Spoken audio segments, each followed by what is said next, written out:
हे भगवान, फिर उसकी गति क्या होगी?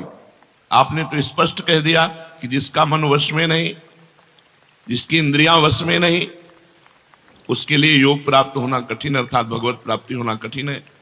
जो तत्परता पूर्वक संयमित होकर अपने मन को वश में कर ले, वो सुख पूर्वक भगवत प्राप्ति कर सकता है। पर उस साधक की क्या गति होगी जिसका मन, बुद्धि, चित्त, अहंकार ये वश में नहीं है, और वो साधना करता है, नाम जप करता है, सत्संग करता है, स्वाध्याय करता है, पर इंद्रिय विजयी नहीं है, मन विजयी नहीं है। अंतिम समय उसकी भगवत स्थिति नहीं रहेगी, क्योंकि वो मन विजयी नहीं है, विषयाशक्ति है, असावधानी है, अंतकाल में मन परमात्मा में नहीं लगा, विचलित हो गया, साधन से हट गया, परमात्मा की प्राप्ति नहीं हुई। तो हे कृष्ण, कृष्ण सबको आकर्षित करने वाले, हे भगवान, आप ही जान सकते हो, इस प्रश्न का उत्तर आप ही दे सकते हो कि उसकी क्या गति होगी। तात्पर्य है कि वो नरक तो जाएगा नहीं, क्योंकि नाम जप करता है। थोड़ा भी नाम जप करता है तो नरक नहीं जाएगा, थोड़ी भी भक्ति करता है तो नरक नहीं जाएगा।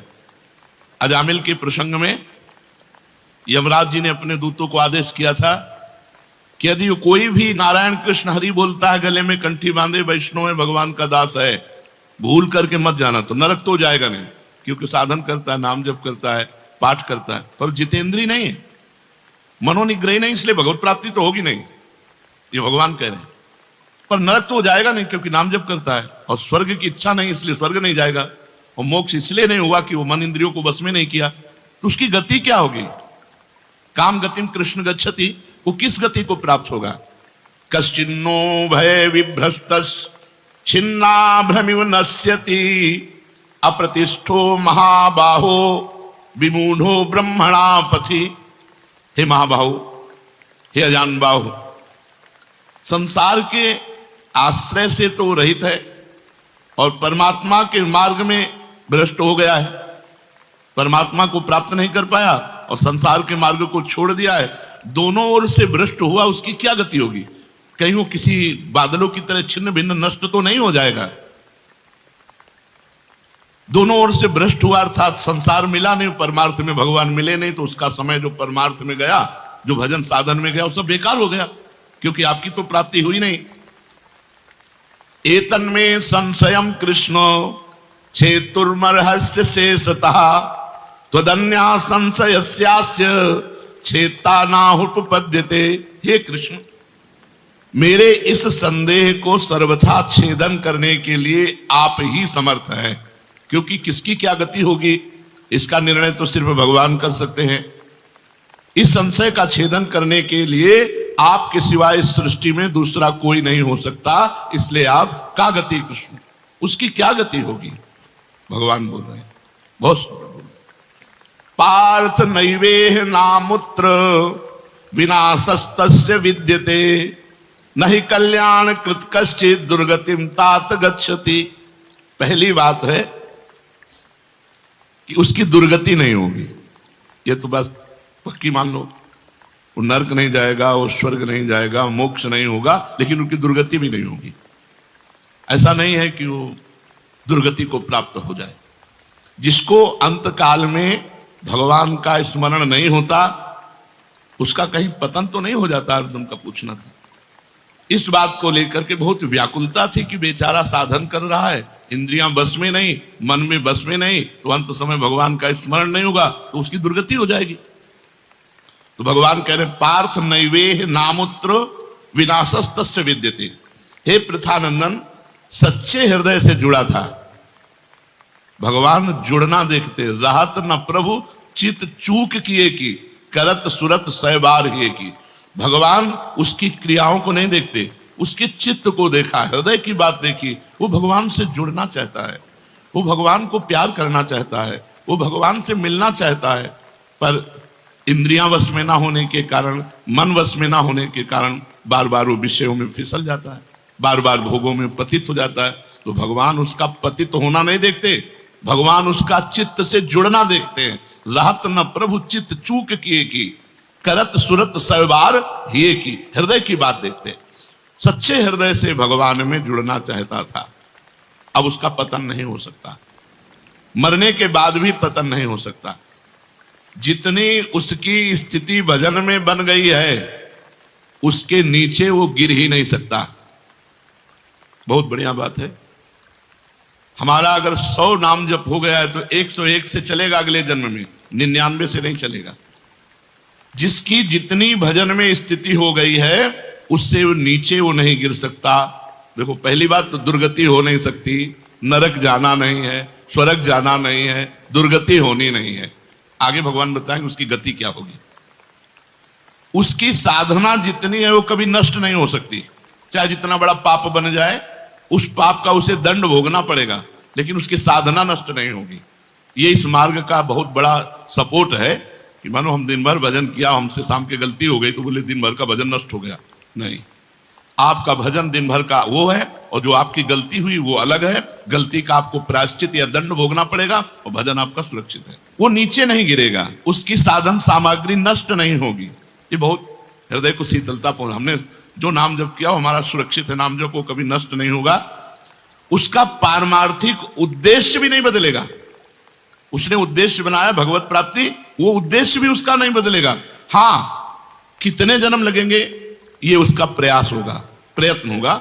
वो जन्मता मरता रह सकता है, ना भजन उसका नष्ट होगा, कम होगा, ना उद्देश्य उसका बदलेगा। वो लगेगा भजन। भक्त बीज पलटे नहीं, जो जुग जाए अनंत, ऊंच नीच कुल उपजय होए संत को संत। वो कभी ऐसा नहीं हो सकता कि इतना भजनानंदी अब भ्रष्ट हो गया तो वो पतित हो गया, नीच और दुर्गति, अरे सब बेकार, कुछ नहीं। जो गलती हुई उसका दंड मिलेगा और जहां से वो भजन कर रहा है वहीं से उसकी भजन की स्थिति आगे बढ़ेगी। जैसे उदाहरण में राजर्षि भरत का उदाहरण दिया था कि हिरन पे वृत्ति गई तो हिरन बने, लेकिन गंडकी नदी में खड़े होकर हिरन बन करके भी इतना भजन किया कि अगला जन्म जड़ भरत जी के रूप में ब्रह्मबोध संपन्न महापुरुष के रूप में हुआ। तो भगवान कहते हैं न ही कल्याण कृत कश्चित दुर्गतिम तात गच्छति। अर्जुन, हे तात, बहुत प्यार भरा संबंध है, उसकी दुर्गति नहीं हो सकती। जो मेरा थोड़ा भी भजन किया है उसकी दुर्गति नहीं हो सकती। साधक के लिए बहुत ही पॉइंट के आश्वासन की बात कह रहे हैं कि थोड़ा भी भजन किया तो उसकी दुर्गति नहीं हो सकती। और अगले जन्म में परमात्मा प्राप्ति की लालसा इतनी प्रबल होगी कि वो इंद्रियों मन को वश में कर लेगा। इस जन्म में जो चूक हुई वो अगले जन्म में सुधार लेगा। उसकी दुर्गति नहीं होने का तात्पर्य है कि जो मनुष्य कल्याणकारी कार्य में लगा हुआ है, जिसके लिए मनुष्य शरीर मिला है, वो कार्य कर रहा है, भजन कर रहा है, सत्संग कर रहा है, स्वाध्याय कर रहा है, ठाकुर सेवा कर रहा है, वो अपने असली कार्य में लगा हुआ है, पर उसका मन चलायमान है, उसकी इंद्रियां चलायमान, तो उसकी दुर्गति नहीं होगी। कारण कि उसका ध्येय चिन्मय तत्व तो भगवान में है, इसलिए उसका पतन नहीं हो सकता। मैं उसकी रक्षा करता हूं, तो उसकी दुर्गति कैसे हो सकती है? क्योंकि उसने थोड़ा भी सही मेरा भजन किया है। मेरी दृष्टि सर्वभूत हिते रता है, सब पर मोरी बराबर दया, सब मम प्रिय सब मम उपजाए। मैं सबको प्यार करता हूं। फिर जो मनुष्य मेरी तरफ चल पड़ा, अपना किसी तरह से कल्याण परम हित मानकर मेरी तरफ चल पड़ा, तो मैं उसे सबसे ज्यादा प्यार करता हूं। फिर मैं जिसे प्यार करता हूं उसकी दुर्गति कैसे हो सकती है? प्यार तो सबको करता हूं, लेकिन जो अपना मान करके मेरी तरफ चल पड़ा, मेरा भजन करने लगा, उसकी दुर्गति कैसे हो सकती है? मेरा वो समझे न समझे उससे वास्तविक संबंध तो है ही। ममई वांसो जीवलोके जीव भूता सनातना। वो भले भगवान से संबंध ठीक नहीं लगा पा रहा, लेकिन भगवान तो जान रहे मेरा संबंधी है, मेरा अंश है। ये संसार के साथ उसका वास्तविक संबंध नहीं है। उसने मेरे साथ इस वास्तविक संबंध को, असली लक्ष्य को उसने स्वीकार किया कि अब इस जन्म में भगवान को प्राप्त करना चाहता हूं, तो चाहे जितना बड़ा गलती पड़ गई, अपराध पड़ गया हो, उससे दुर्गति उसकी नहीं हो सकती। भगवान कहे उसका किया हुआ साधन नष्ट नहीं हो सकता। हाँ, वो देखने में मोहित सा लगेगा कि भ्रष्ट हो गया, अब तो कोई भजन साधन नहीं, अब तो भ्रष्ट सा हो गया है, साधन छूटा दिखाई देगा। परंतु ऐसी परिस्थिति में भी मैं उसका साथ नहीं छोड़ता। उसने मेरा भजन छोड़ दिया, मेरा साधन छोड़ दिया, लेकिन मैं उसका, जैसे एक सत्संग में दृष्टांत में देते थे कि जगन्नाथ जी की सेवा में श्रीअंग पार्षद रहते थे, तो उनमें से एक पार्षद वैश्या संसर्ग करने लगे कुसंग के कारण। तो जब सब पार्षदों को पता चला तो उन्होंने बुलाया और कहा, देखो तुम परम पावन श्री जगन्नाथ जी के अंग सेवी हो, या जगन्नाथ जी की सेवा छोड़ो वैश्या का संग करो, या वैश्या संग छोड़ो जगन्नाथ जी का अंग संग करो। तो भगवान की माया से मोहित हुए, साधन से गिरे हुए होने के कारण उन्होंने जगन्नाथ जी का अंग संग छोड़ दिया और वैश्या का अंग संग स्वीकार किया। आश्चर्य की बात कि जब उनका शरीर पूरा हुआ, वैश्यागामी जो अंग संग सेवी थे, तो जब शरीर पूरा हुआ तो जगन्नाथ जी ने स्वप्न में अपने पार्षदों को आदेश किया कि उसकी अंत्येष्टि क्रिया हमारे पार्षदों जैसी की जाए। तो उनका प्रभु स्वप्न में ही कहा कि प्रभु उन्होंने तो आपको छोड़कर वैश्या को स्वीकार कर लिया था। तो बोले उन्होंने छोड़ दिया था, ये उनकी हिम्मत है, हमारी हिम्मत नहीं, हमारा स्वभाव नहीं है, हमारी सामर्थ्य नहीं है। हम एक बार जिसको पकड़ लिया उसको कभी छोड़ते नहीं। तो भगवान यहां कह रहे हैं कि कभी कभी वो मोहित हो जाता है, वो साधन छोड़ता, लेकिन मैं उसे नहीं छोड़ता। ये खास बात समझो, मैं उसे नहीं छोड़ता। उसका किया हुआ अपराध, किया हुआ पाप, भले उसको थोड़ा समय दंड भुगताने के लिए, लेकिन मैं उसे छोड़ता नहीं। तो उसकी दुर्गति कैसे हो सकती है? इसलिए घटना घट सकती है। ये तो भगवान कह रहे हैं मनमानी मत करना, कह रहे घटना घट सकती है।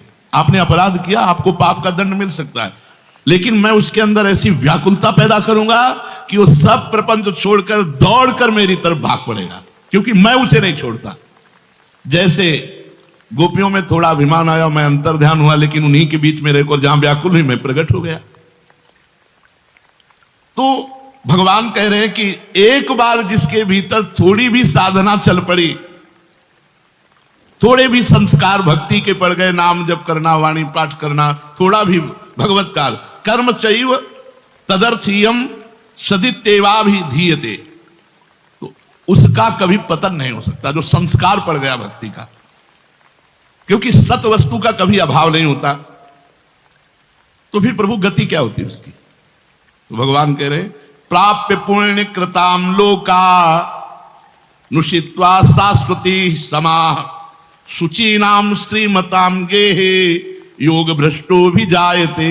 आहा, प्राप्य पुण्य कृताम लोकान, उसने गंगा स्नान किया है, उसने नाम जप किया है, उसने वाणी पाठ किया है, उसने ठाकुर सेवा की, तो कोई साधारण है? बहुत बड़ा धनी है। भले लोक भ्रष्ट हो गया है, भले इंद्रियां उसके कब्जे में नहीं, भले मन उसके कब्जे में नहीं, लेकिन साधारण जीव नहीं है। वो भगवान का जन है, उसने नाम जप किया है, वाणी पाठ किया है, ठाकुर सेवा की, धाम वास किया, तीर्थ